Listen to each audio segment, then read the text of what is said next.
नमस्कार, मी वैशालीच रेसिपीमध्ये आपलं सर्वांचंच नेहमीप्रमाणेच पुन्हा एकदा स्वागत आहे। आज आपण आपल्या आजच्या रेसिपीमध्ये घरच्या घरी अगदी सोप्या पद्धतीत पाणीपुरीच्या पुऱ्या करतोय।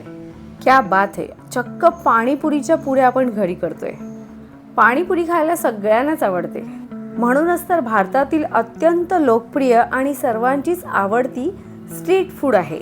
महाराष्ट्रात आपण हिला पाणीपुरी म्हणतो, उत्तर भारतात हिला गोलगप्पा म्हणतात, तुम्हाला माहिती आहे का बंगालमध्ये हिला फुचका म्हणतात। बरं, आता आपण रेसिपीकडे वळूया। रेसिपी अगदी सोपी आहे। काय करायचं माहिती आहे का, जितका रवा आपण पुऱ्या करण्यासाठी वापरणार आहोत ना, घेतलेल्या रव्याच्या अर्ध्यापेक्षा थोडं कमी प्रमाणात पाणी असं गरम करून घ्यायचं। पाणीपुरीच्या पुऱ्या करण्यासाठी आपण वाटीभर बारीक रवा घेतला आहे। तुमच्याकडे जर बारीक रवा नसेल आणि जाड रवा असेल तर तो मिक्सरला फिरवून घ्या।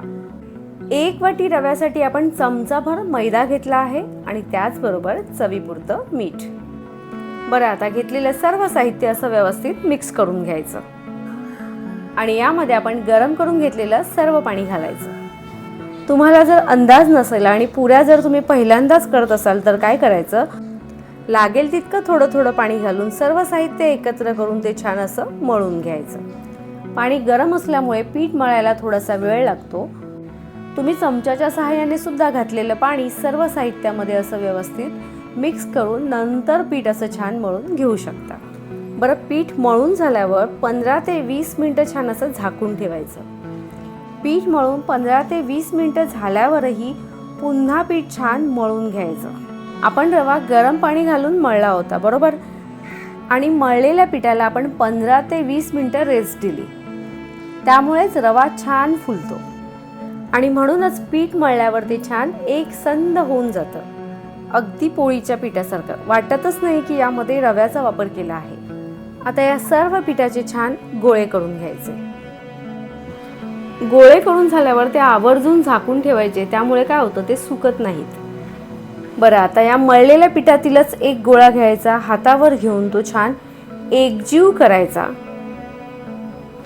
याची पोळी लाटताना पिठाचा वापर अजिबात करायचा नाही।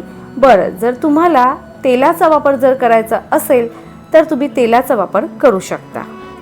आपण मात्र पीठ किंवा तेल या दोघांपैकी काहीच वापरलेलं नाही। अगदी सहज आणि हलक्या हाताने सर्व बाजूंनी सारखीच असणारी अशी पातळ पुरी लाटून घ्यायची। पुरी लाटताना सर्वात महत्त्वाचा प्रश्न असा की पुरीची साईज केवढी असावी। माझ्याच काय, तुमच्या आमच्या सर्वांच्याच मते पुरी एकाच वेळेला व्यवस्थित पूर्ण तोंडात जाईल इतकी मोठी असावी।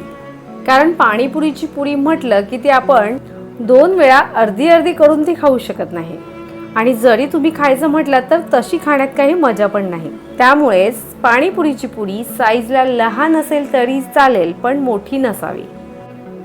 याच पद्धतीने सर्व पाणीपुरीच्या पुऱ्या अशा लाटून घ्यायच्या।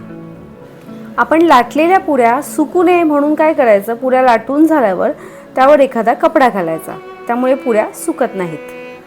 पुऱ्यांचं पीठ आपण किती जरी घट्ट मळलं असेल तरी पुऱ्या या एकमेकांवर ठेवायच्या नाहीत, त्यामुळे त्या चिकटूही शकतात। तुम्ही जर या पुऱ्यांचं पीठ जास्त मळलं असेल आणि ह्या पुऱ्या लाटायला तुमच्या मदतीला कोणी नसेल तर काय करायचं, पाण्याने पूर्ण भिजवून आणि घट्ट पिळून एक सुती कपडा घ्यायचा।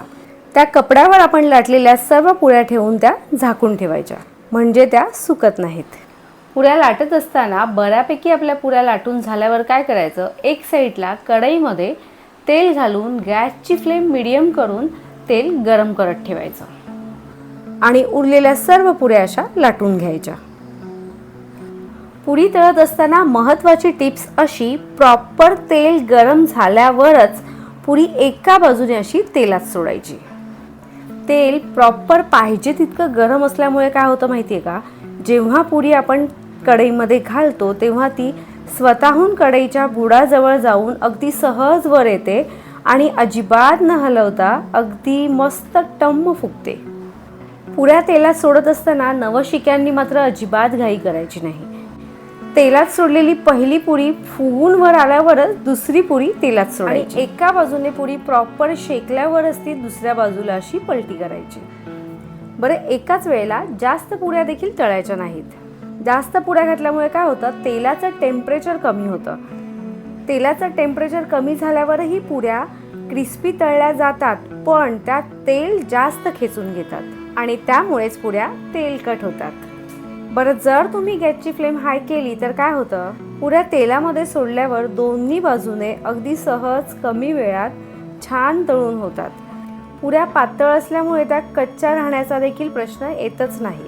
पण प्रॉब्लेम काय होतो माहिती आहे का तुम्हाला, पुऱ्या तळून झाल्यावर त्या नरम पडतात. अशा नरम पुऱ्या क्रिस्पी होण्यासाठी आपण जास्त वेळ तळल्यावर काय होतं माहिती आहे का, त्या करपतात. त्यामुळे कधीही पाणीपुरीच्या पुऱ्या तळताना अजिबात घाई करायची नाही. गॅसची फ्लेम मीडियम करूनच आपण सांगितलेल्या पद्धतीने सर्व पुऱ्या छान तळून घ्यायच्या. तळलेल्या सर्व पुऱ्या छान कुरकुरीत झाल्यावर, सर्व पुऱ्यांना छान सोनेरी रंग आल्यावर पुऱ्यांमधील तेल नितळवून सर्व पुऱ्या टिश्यू पेपरवर किंवा एखाद्या बटर पेपरवर अशा काढून घ्यायच्या. याच पद्धतीने आपण लाटून घेतलेल्या सर्व पुऱ्या गॅसची फ्लेम मीडियम ठेवूनच सोनेरी रंग येईपर्यंत त्याचबरोबर छान कुरकुरीत क्रिस्पी तळून घेणार आहोत.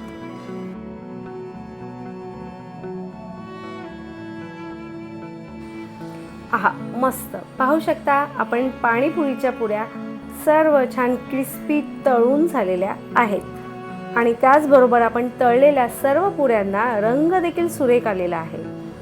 आपण बाहेरून बाजारातून विकत आणतो ना, अगदी तसाच आणि तशाच कुरकुरीत देखील झाल्या आहेत. त्याचबरोबर सुक्या खडखडीत, तेलकटही नाहीत. या केलेल्या सर्व पुऱ्या थंड झाल्यावर हवाबंद डब्यात ठेवायच्या, त्यामुळे त्या क्रिस्पी राहतात. पाहू शकता, 1 वाटी रव्याच्या 45 ते 50 सहज पुऱ्या करून होतात.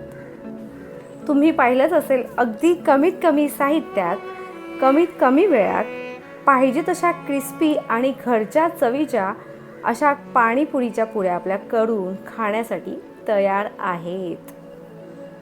मस्त उन्हाळी सुट्टीचे दिवस आहेत. अशा पाणीपुरीच्या पुऱ्या करून तुम्ही मुलांना अगदी सहज रगडापुरी, दहीपुरी आणि त्याचबरोबर तुम्हाला आम्हाला आवडणारी पाणीपुरीसुद्धा करू शकता. मग अजिबात वेळ घालू नका, तुम्ही सुद्धा घरीच करा अशा भरपूर पाणीपुरीच्या पुऱ्या. तुम्हाला जर आपली आजची रेसिपी आवडली असेल तर आपल्या रेसिपीला लाईक करा, जास्तीत जास्त शेअर करा. नवीन असाल तर सबस्क्राईब देखील करा. बरं, ज्याप्रमाणे तुम्ही आपल्या सर्व रेसिपीज पाहता त्याचप्रमाणे पाहत राहा. पाहता पाहता करतही राहा आणि करून झाल्यावर कमेंटमध्ये मात्र नक्की सांगा तुमची रेसिपी कशी झाली.